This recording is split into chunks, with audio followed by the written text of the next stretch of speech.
Apostolic succession means that the bishops that we have around today, they have the power and authority that they have because they were given that power and authority at their ordination when they were ordained by another bishop who had that power and authority and was able to hand it on. That bishop had it because he was ordained by a bishop who had that power and authority to hand it on. That goes back, bishop after bishop after bishop, all the way back to the apostles themselves. But where did the apostles themselves get this power and authority? They got it from our Lord Jesus Christ.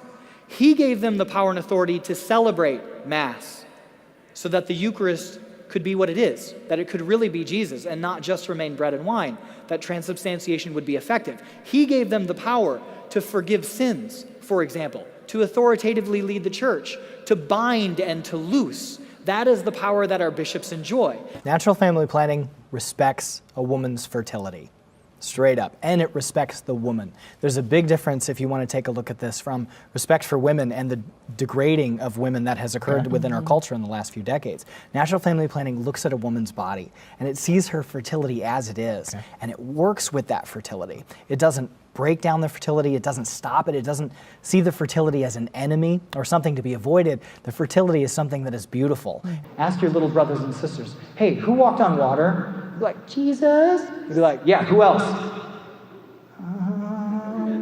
You'd be like, oh, Peter. Peter did too. Yes, okay? Peter's walking out to Jesus, and then what happened? He doubts, right? He starts to sink. Okay, maybe he got distracted by the waves or the wind or just that he was out on the water. Maybe it's like Luke, who was focusing on the X-Wing and he got distracted maybe by R2's beeping. Just like we get distracted in our lives. Our focus gets thrown off and then things start to fall apart. And what does Peter do? He cries out to the Lord, Lord, save me!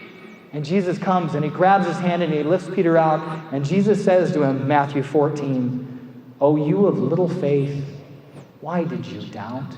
Sexuality has two purposes. It's for babies and for bonding, or in more formal language, it has a unitive purpose and a procreative purpose.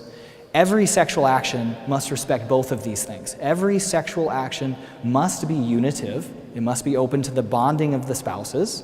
Spouses certainly can't use each other for the purposes of procreating or anything else for lust. It must be open to the bonding of the spouses.